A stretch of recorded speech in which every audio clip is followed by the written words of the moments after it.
What's up? Welcome to another Technique Tuesday. It is Friday today, but I figured better late than never this week. So today we're doing the part 2 video for guitar, and I was going to start out with a little bit about talking about the reading for guitar. I know we touched on it in the part 1, but we're going to go a little bit more in depth with the reading, and then I'm definitely going to play a bunch too. So here is our musical staff. We have our treble clef there on the very left. That is what we use for reading guitar. Guitar is written in the treble clef. And on the guitar, when we pluck any of the strings, if we don't use our hand that is meant to cover the frets at all, and we just play the string by itself, that is a note that we call open. So that is when we just pluck one of the strings without covering any of the frets. So when we're reading guitar, the open strings here line up as E for our lowest string, which is that. And then we have A, D, G, B, and E. That makes up our 6 strings. And guitar is pretty unique in that we can change the tuning of our strings, so this is not at all set in stone. Many songs use different tunings, so it does get kind of complicated, but this is what we call standard tuning for the guitar, E, A, D, G, B, E. And one quick little note about that is that it does sound an octave below what is written. So when we look at a note like this E here, that E, when we're hearing it with our ears, it is actually making this E.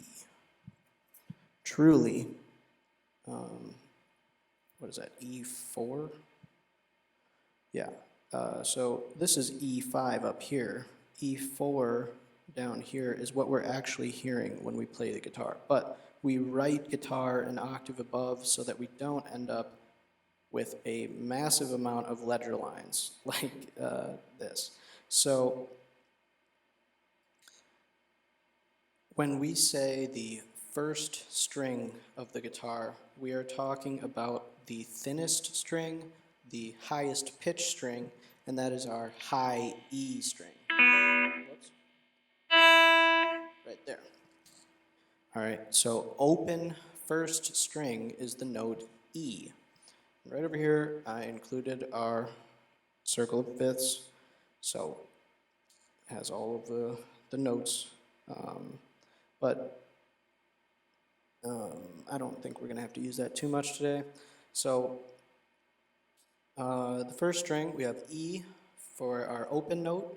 When we cover the first fret with our hand, if you're right-handed, it'll be covering the frets with the left hand. So I'm just going to refer to everything as a right-handed guitarist like myself, but if you are left-handed, flip around the left and the right hand. So the first fret, when we cover that with our left hand, we use our first finger. And we do have finger numbers as well in guitar, just like piano.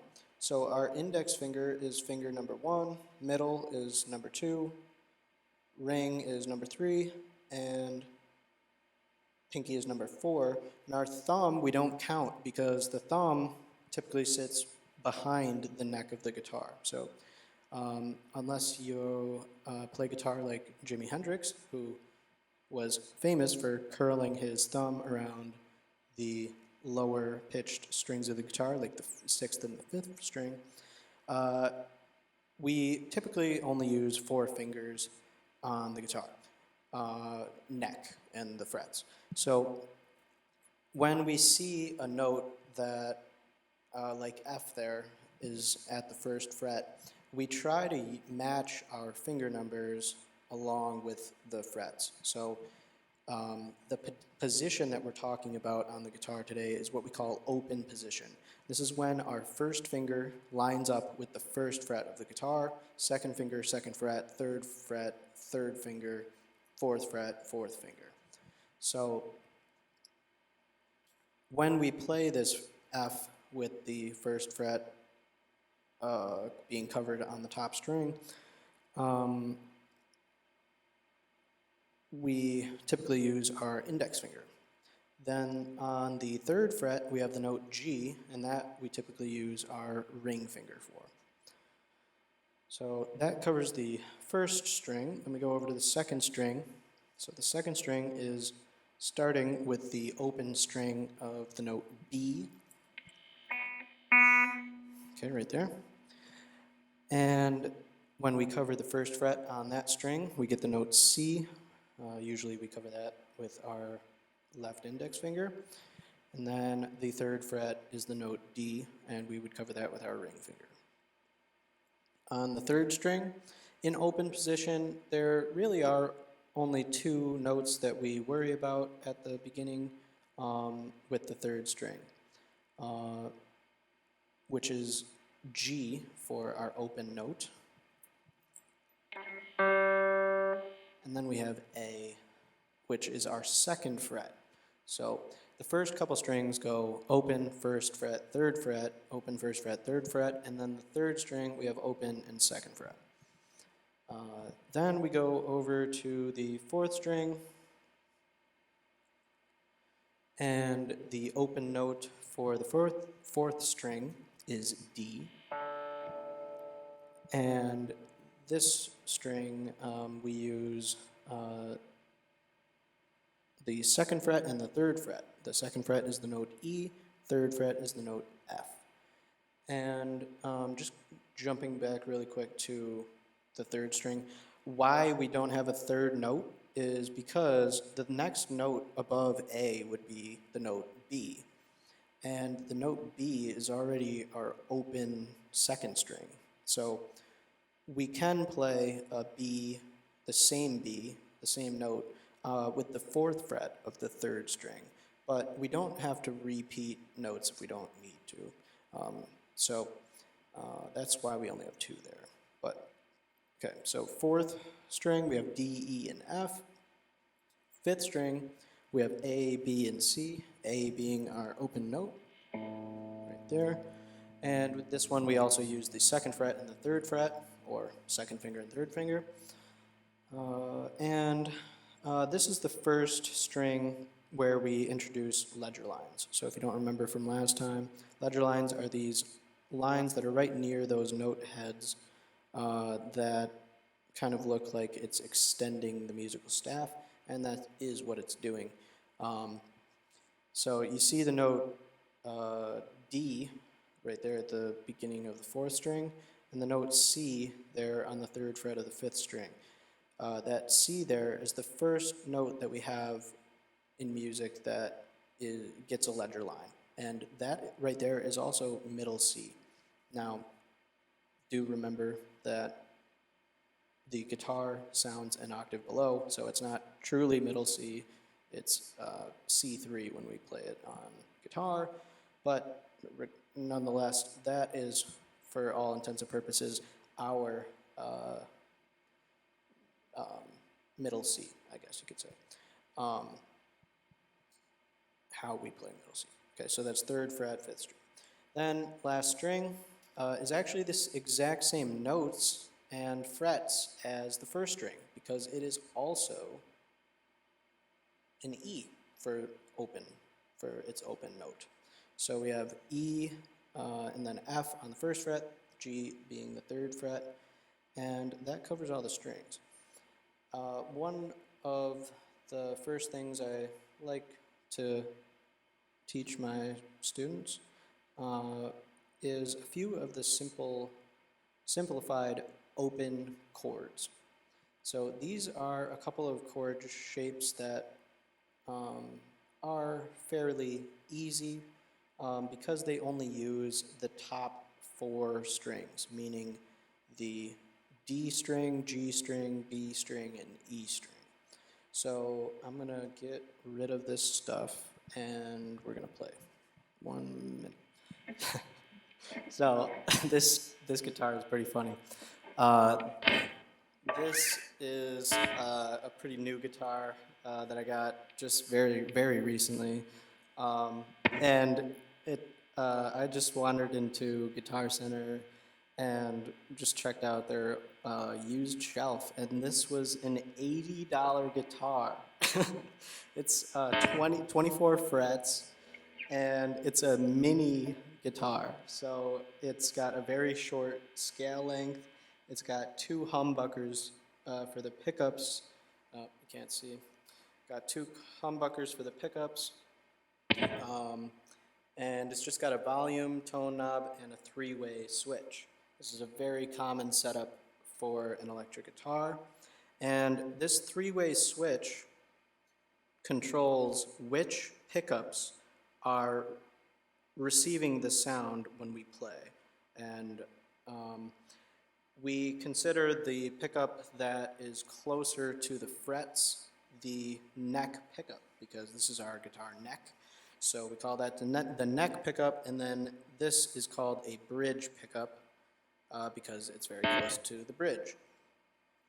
Sometimes we have a middle pickup as well, and usually we don't ever have more than 3 because we don't typically need more than 3, I guess. We can't really fit more than 3. But yeah, so when this switch is the farthest towards the neck, we are using only the neck pickup. In the middle position, it uses both the neck pickup and the bridge pickup, and then in the position pointed towards this way of the guitar, that is called just using the bridge pickup. And there is a pretty significant tonal quality or tonal difference depending on which pickups we're using on the guitar. This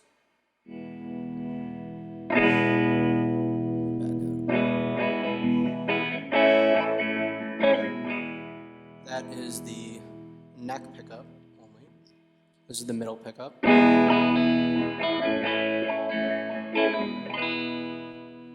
And so you can hear already that by introducing that bridge pickup, the tone gets considerably brighter.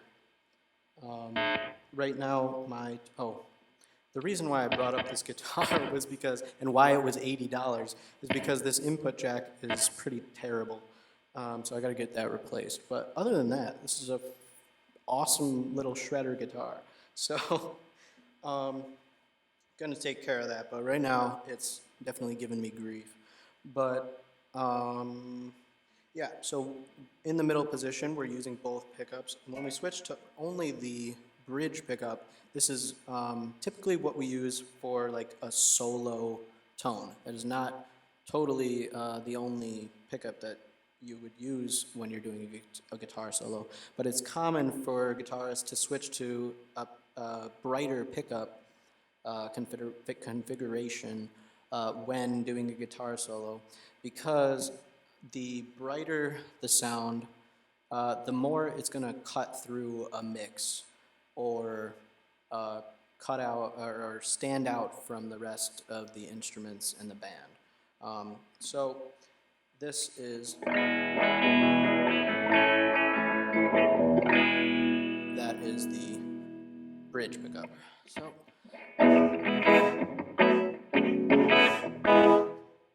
So yeah, you can hear the brightness of that, and we do have a tone knob right there that we can roll back, and this controls the amount of treble frequencies that are allowed to pass. It's almost like a low pass filter, where the more we roll back the tone knob, the less trebly the sound is.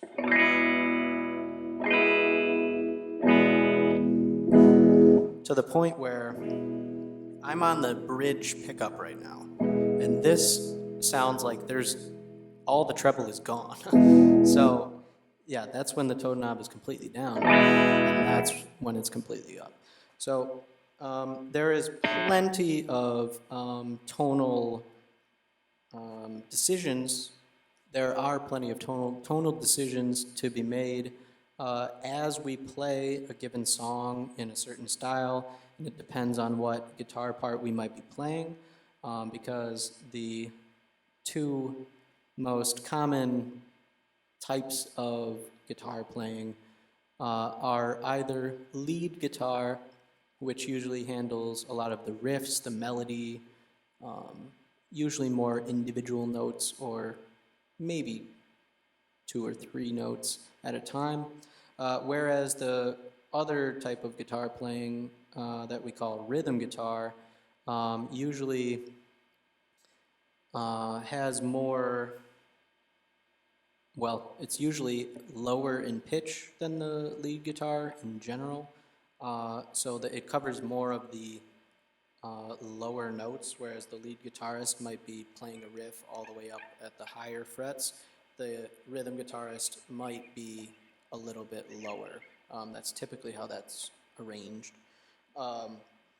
But definitely that's just not really a rule. And sometimes the rhythm guitar and the lead guitar, when you have two guitarists playing together, you can do so many different things. So it's not really set in stone, but that's kind of how, or the two main types of guitar playing go. So let me just quickly play through what we talked about earlier. So when we are referring to the first string, remember guitarists are a little backwards. So as I'm looking down at the guitar here, it looks like my first string should be this lowest string. It's not. there's no explanation, but instead it is our highest string, highest in pitch, but lowest when we look at it with our eyes. That is our high E string.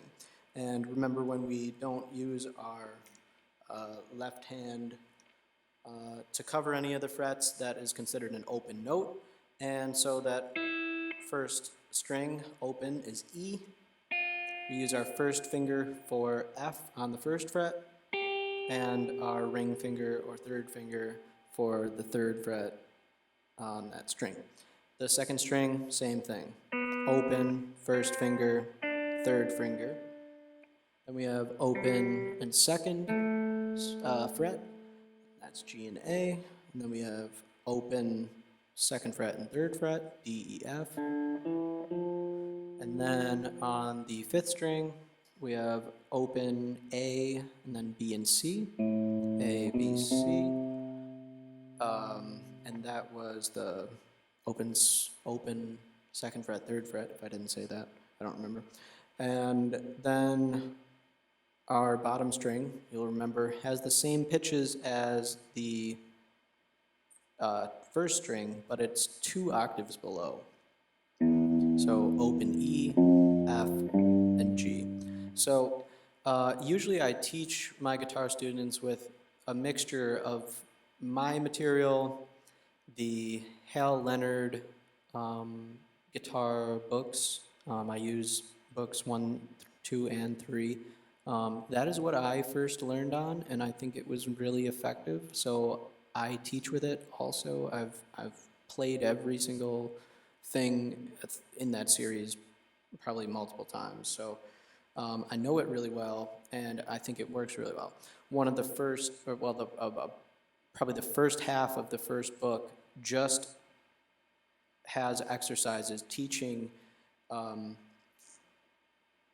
using just these notes that I just taught. So E, F, and G on the first string, it spends, 10, it'll give you 10 exercises with just those 3 notes. And that's what you need at the very beginning, because what I just played through, that can take a couple weeks sometimes for new guitarists to kind of be able to play all the notes, and definitely to memorize the note names and which fingers they're supposed to be using, all that stuff. And there's also a lot of right hand technique as well. So right now I'm not using a pick. I don't know. I don't have one right now. So maybe you got to learn how to use a pick, right? And there's technique to that too. So there's a lot of things that kind of slow, or just, it's like a slow build at the very beginning, just kind of getting our feet wet, per se. So then we were going to talk about some of those, first chords that I like to teach, and they're some of the easiest chords to be able to play on the guitar, and it can get you learning real songs very quickly with just a couple of chord shapes. So the first one is when we cover just the 3rd fret on the 1st string. So that is the note G, and this is a G major chord if we play the 4th, 3rd, 2nd, and 1st string. So I only have to cover one note and just play a bunch of open strings along with that G, and it gives me a really nice major chord. So that's probably the easiest chord on the guitar, I would guess.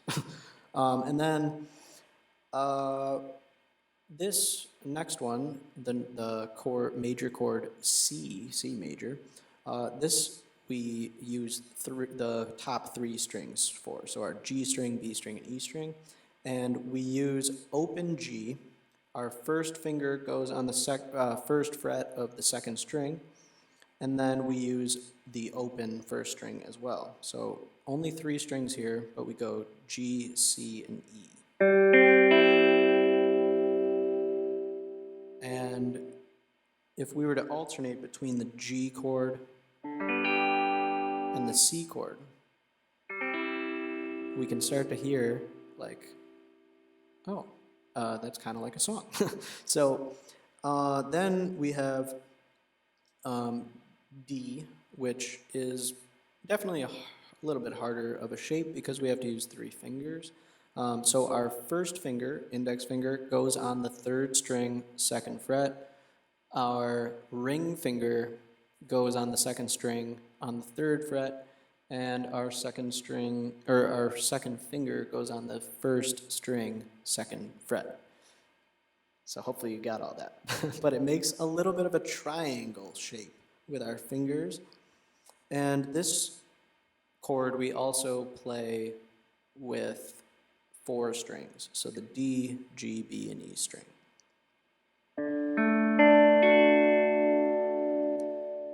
And if we go through the chords we've learned so far, we have G,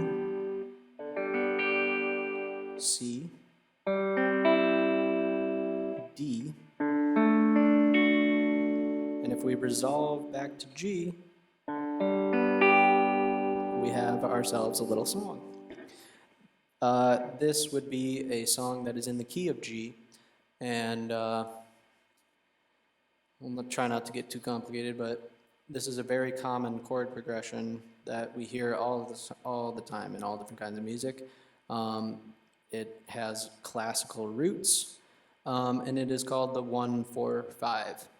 So it goes from the 1 chord, or G, to the 4 chord, G, A, B, C, 4 chord, and then D, the 5 chord. So it goes from G to C to D and back to G again. And that is, I believe, what we call a perfect cadence. That could be wrong, but I'm pretty sure I'm right.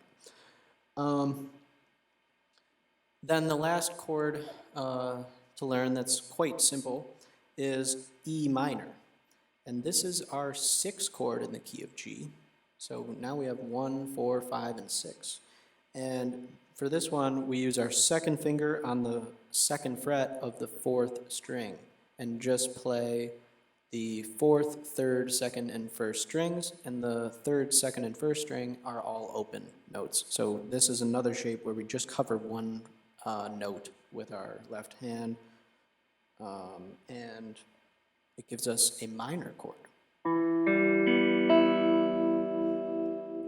So if we go between G, C, D, and E minor, sorry, something's out of tune. We have already kind of like a working little song. So those are some of the first little chord shapes you can start to learn. And eventually, you're going to be able to learn the full shapes. So when our G chord here, when we're only covering one fret, this is why we call it simplified open chords, because normally a full G chord involves a couple other notes, but they're on much lower strings, and this is definitely a tougher hand position to get into for beginners. So a lot of times, especially if kids or if you're teaching a younger person, or even just anyone that is brand new, it's much better to or easier to learn shapes that don't have quite as much of a stretch around the whole guitar and use kind of minimal amounts of notes and covering the minimal amount of frets. But the full G chord uses all 6 strings. We also have a full C chord. This uses normally 5 strings. The D chord that we learned is actually the full D chord. So that one, you already know a full chord. So that one isn't really simplified. And then E minor, we use all 6 strings, and there's one extra fret we got to cover, but that sounds like this. So those are some of the first chords you can learn, some of the first notes, and kind of just getting a feel for what it's like to have your left hand on the first few frets and kind of assigning a finger per fret. For whatever reason, there is a reason, it can be very difficult at the beginning while learning guitar to be able to use all your different fingers and feel comfortable using all your fingers, especially the pinky, because it's a weaker finger, it's a smaller finger, so being able to play things with the pinky can feel really awkward, and it feels much more stable and reliable to just use maybe the first and the second finger, or maybe the first and third. But when we start using the pinky, it can feel like, I don't know, weaker isn't the word, but a little bit more challenging to just play the note with the pinky compared to the other fingers. So a lot of times you'll get new guitarists that'll learn and just use like their first finger for everything. And while it works, you're not learning any of the necessary like coordination between all your fingers that you're going to need later on.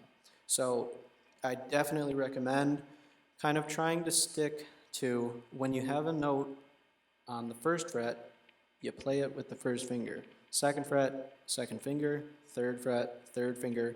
And yes, fourth fret, pinky, or fourth finger. So that is just a recommendation. Talking about, what am I talking about? The right-hand technique. when when we pluck a note, there's two major different kinds of strokes that we make with our right hand. And when we play a note, we can either play it by doing what we call a downstroke, which is where we take our hand and pluck this way, or an upstroke where we come back up like this. So these are the two motions, and a lot of younger guitarists kind of want to jump out the gate and look like, I don't know, name a rock star. I don't know. Those rock stars that really throw their hand around all crazy when they're playing the chords and whatnot. But that is not really the most efficient technique. I know. Sorry. But really, you want to minimize the amount of distance between your hand and the strings. So when we're doing this, we're losing efficiency, speed, and accuracy. So I would suggest being much closer to the strings when you're doing, whether you're doing upstrokes, downstrokes, and if I were to just strum like a G chord here, my hand is not making all that crazy amount of motion or anything. So that's just something to think about with the right hand as well as you're practicing. And I would recommend, if you are just learning guitar via my videos, consider getting the Hal Leonard series just to go through by yourself. It's a very well written book. You don't need a teacher per se to get you through it. It definitely does help, but yeah, check that series out if you're looking for a good resource to learn not only to play the guitar, but to be able to read music as well. It's very good at teaching how to read music and teaching reading music using your guitar. It was my, probably in my first lesson ever, I probably learned from the Hal Leonard book. And it is just a great series. So there's that.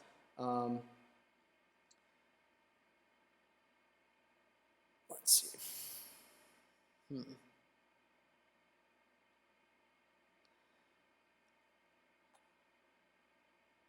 Well, I set up my pedal board, so I might as well, I don't know.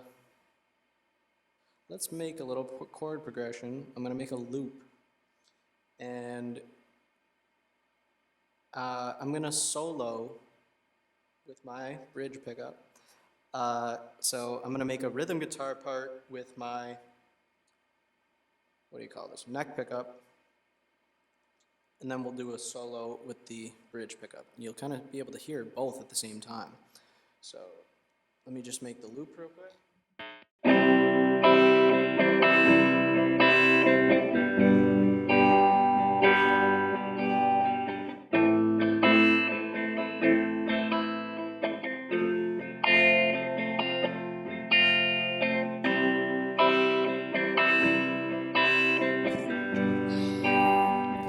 What an infamous chord progression.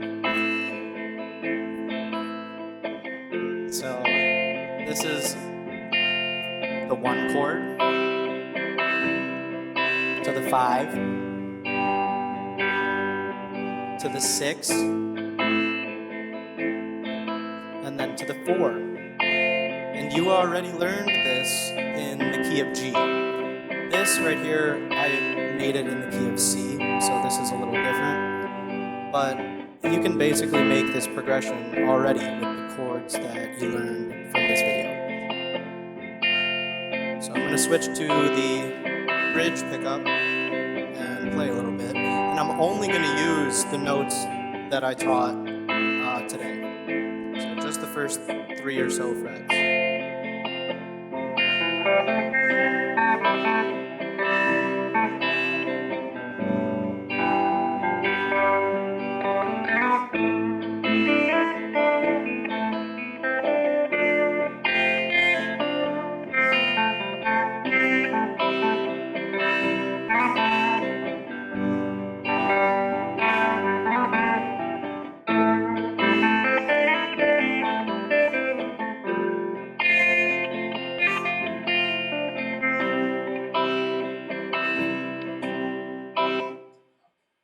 So, yeah, I don't know, that was just random, but you get the kind of the idea. Like, we had our rhythm guitar part with the neck pickup, and the solo tone on the bridge pickup, and that just helps it kind of stand out, sound a little different than the other guitar part that we made.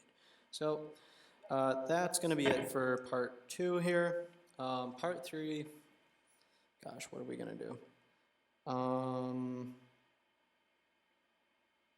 Probably learn some more chords. Maybe I'll show you. Oh, yeah, we'll do some chords, and I'll show you a few different scales, mainly in these first 4 frets, or whatever, that are useful to know. So we'll go over a few scales, a few chords, and see where that gets us. So thanks for checking it out and dealing with my input jack. We're gonna get that replaced, but yeah, it's a fun little guitar and definitely a fun instrument. So we'll check you back in another 5 weeks for guitar. But next week, what does it gotta be? Piano? Piano or bass? Something. We'll get there.